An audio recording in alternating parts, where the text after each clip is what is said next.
Како што гледаме сите ние, ово е интересно, сите сме нестрпливи, сите го очекуваме почетокот на овој супер финале. Најпрви да ги прашаме, дали се спремни на преварувачите? Да. Да? Спремен. Спремни, значи може да започнеме. Еден аплауз најпрви. Ви посакувам многу среќа, може да почнеме. Прво прашање за кандидатот од број 320.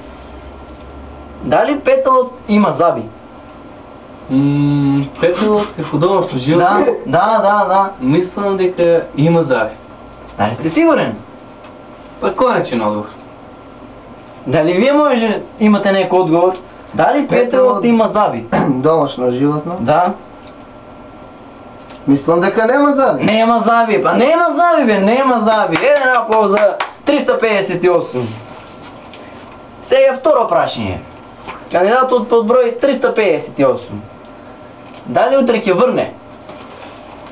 Е прашањето. Размислете ово, имате уште 15 секунди. Значи времето денеска. Денеска какво беше? Денеска? Денеска облачно. Облачно, да. Продолжите. Ајде. Северозападен. Северозападен, ајде, така. Мислам дека ќе врне. Ќе врне. Вие што мислите? Мислам дека нема да. Нема да врне утре, нема да врне.